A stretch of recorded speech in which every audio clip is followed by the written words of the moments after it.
Hello दोस्तों, नमस्कार। मैं रवि रंजन कुमार आप सभी को इस चैनल पर स्वागत करता हूं। हम लोग अभी रेशियो पर पर्सन के एक नए कॉन्सेप्ट की ओर आगे बढ़ रहे हैं।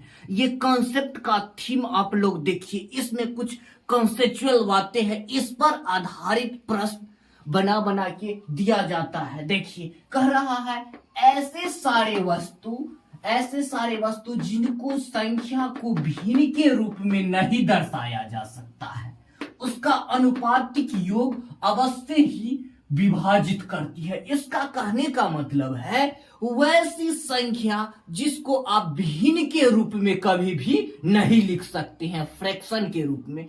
जैसे कि आप किसी शीशी, बोतल, कॉपी, किताब, आदमी, औरत, इसको आप कह सकते हैं 1.5 औरत, 1.25 औरत। इसको कहने का मतलब 1/2, 1/2 औरत। इसको कह सकते हैं फ्रैक्शन के रूप में ओवरऑल नहीं दर्शाया जा सकता है।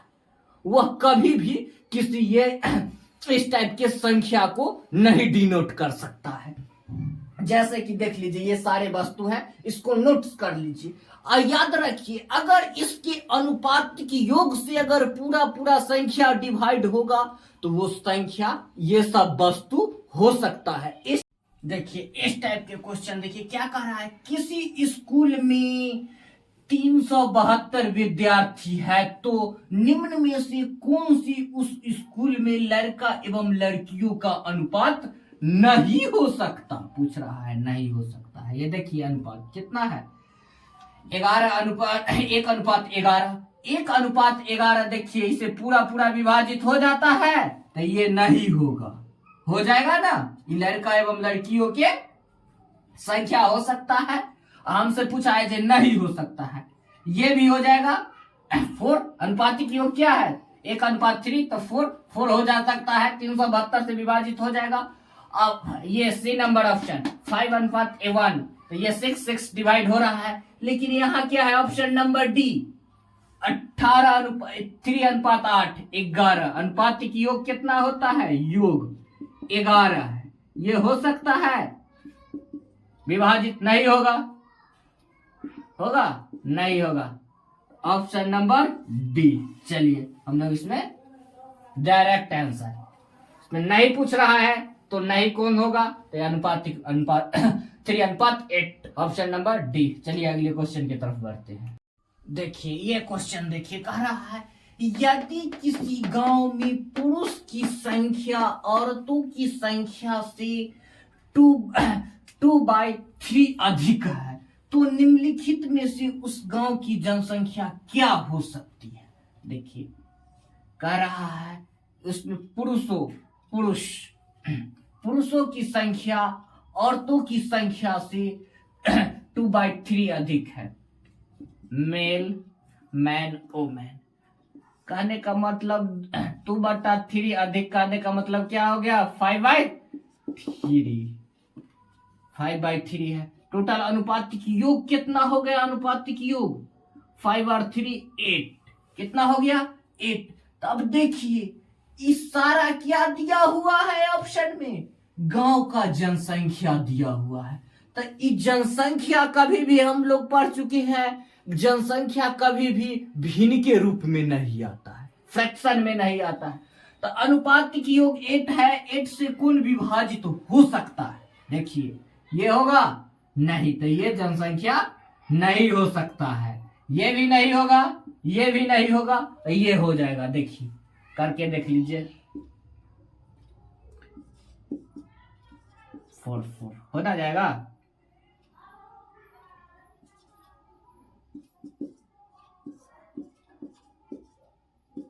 ठीक है, जो डिवाइड हो गया वही जनसंख्या हो सकता है। ठीक है, वही होगा। कौन होगा, ऑप्शन नंबर डी। चलिए हम लोग आगे बढ़ते हैं अगले क्वेश्चन की तरफ। देखिए इस प्रकार के क्वेश्चन देखिए क्या कहा गया है, ये अगले कॉन्सेप्ट नंबर 2 है। कहा गया है एक नियोक्ता अपने कर्मचारियों की संख्या में 8:5 के अनुपात में कमी करता है और उनके वेतन में 7:9 के अनुपात में बढ़ा देता है।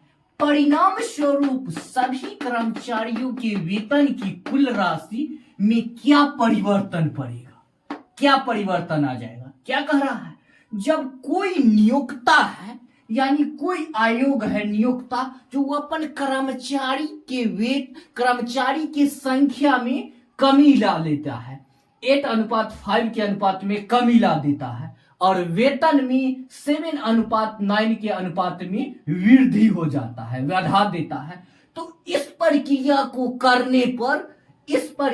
करने पर कुल वेतन में क्या परिवर्तन आ जाएगा कर्मचारी को, ये पूछ रहा है। तो देखिए कर्मचारी कौन है, कर्मचारी वो कह रहा है कर्मचारी के संख्या में क्या कर रहा है, 8:5 के रेशियो में क्या संख्या में क्या करता है, 8:5 के रेशियो में कमी ला देता है। क्या करता है, कमी ला देता है। और वेतन में क्या करता है, ये 7:9 के अनुपात में बढ़ोतरी करता है, बढ़ाता है। ठीक है, तो इस टाइप से ये प्रक्रिया करने में कुल वेतन में क्या परिवर्तन पड़ेगा। तो क्या करेंगे हम, सिंपली ये प्रक्रिया जो किया है, संख्या में वेतन को वृद्धि किया है, उसको हम लोग इंटू कर देंगे। क्या हो जाएगा, 8 सत्ते 56 और 9 पचे 45।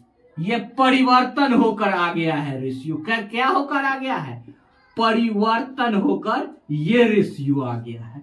पूछ रहा है परिवर्तन क्या आ जाएगा, तो परिवर्तन होकर आ गया 56:45 के अनुपात में रेशियो आ जाएगा। देखिए option number B for Baahubali. चलिए आगे बढ़ते हैं अगले कॉन्सेप्ट की ओर। देखिए सेम टाइप्स का क्वेश्चन क्या कह रहा है, सेम टाइप।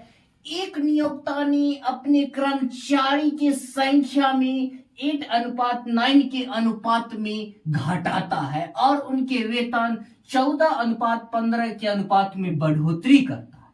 यदि प्रारंभिक वेतन इसमें इतना रुपया दिया हुआ है, तो परिवर्तन के बाद वेतन किस अनुपात में कम हुई है।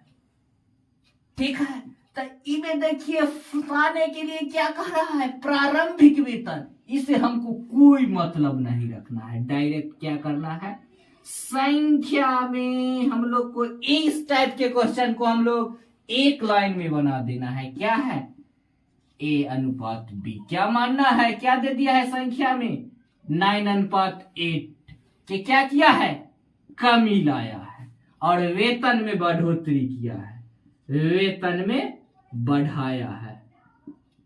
कितना बढ़ाया है, 14:15। तो हमको क्या करना है, सिंपली इसको संख्या गुने वेतन कर देना है। क्या होगा, 14 26 से 126, पुनर्नामा पंडा 20 से कितना हो जाएगा,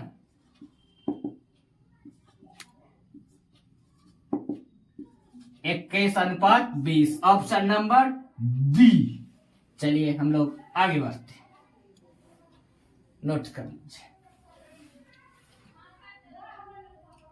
देखिए ये क्वेश्चन क्या कह रहा है, यदि किसी आयत की लंबाई में 6:7 के अनुपात में वृद्धि की जाती है और चौड़ाई में 5:4 के अनुपात में कमी की जाती है, तो उसके क्षेत्रफल में किस अनुपात में होगा।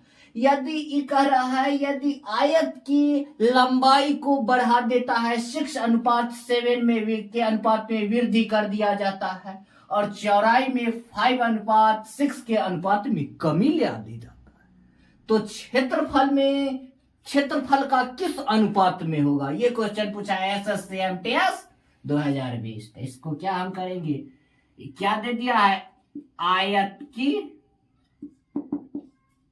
लंबाई और चौड़ाई के रेशियो दे दिया गया है। क्या, 6:7 के रेशियो है। ठीक है, तो क्या दे दिया गया है, 6 के रेशियो में कम है, या 6:5 के रेशियो में वृद्धि करता है लंबाई में और चौड़ाई में कमी करता है। ये हुआ लंबाई और ये चौड़ाई में कमी करता है। कितना कमी करता है? 5:4 के अनुपात में। हम क्या करेंगे? दोनों को इंटू करेंगे। क्या हो जाएगा? 6×5 30:7×7=28। क्या हो जाएगा? 15:14। यानी 15:14 के रेशियो में क्या हो जाएगा? क्षेत्रफल में परिवर्तन आ जाएगा। कितना के रेशियो में? 15:14 के रेशियो में परिवर्तन आ जाएगा क्षेत्रफल में। यानी option number V for ball. नोट कर लीजिए। चलिए हम लोग आगे बढ़ते हैं। देखिए इस टाइप के क्वेश्चन क्या कह रहा है? 3 कक्षाओं के विद्यार्थियों का रेशियो दिया गया है। 4:6:9 के अनुपात में दे दिया गया है। प्रत्येक में 12 विद्यार्थियों को, प्रत्येक कक्षा में अगर 12 विद्यार्थियों की वृद्धि होती है तो अनुपात हो जाता है क्या? 7:9:12 हो जाती है। तदनुसार उन तीनों कक्षाओं में वृद्धि से पहले कुल विद्यार्थी क्या थे?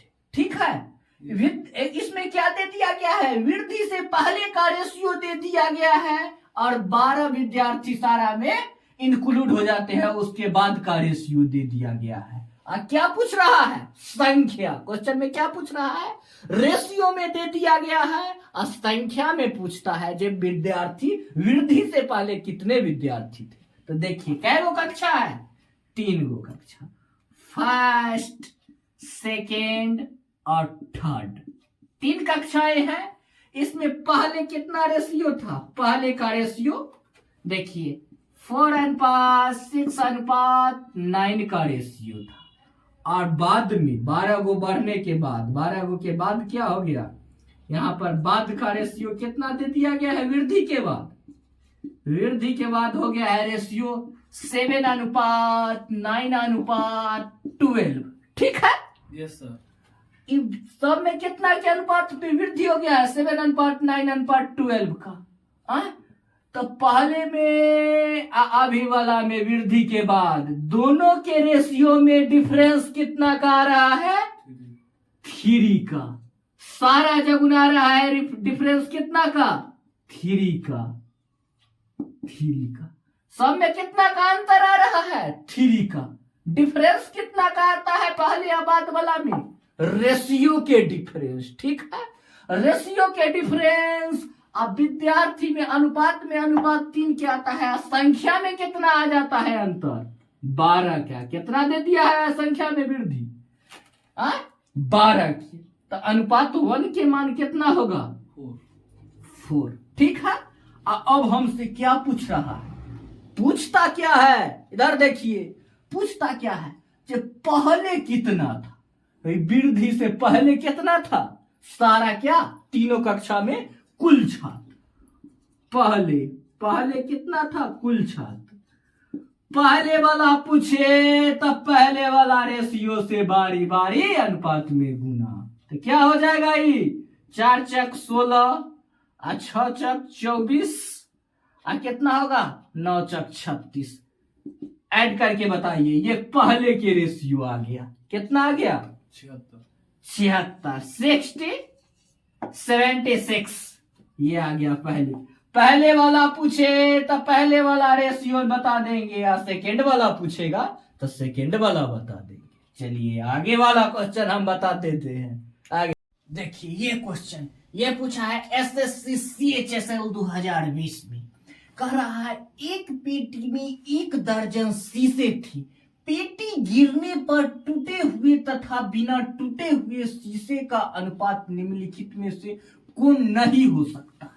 तो हम लोग क्या करे हैं? जो शीशा का अनुपात, जो टूटे हुए या बिना टूटे हुए अनुपात, जो अनुपातिक योग से विभाजित हो जाएगा वो होगा कौन?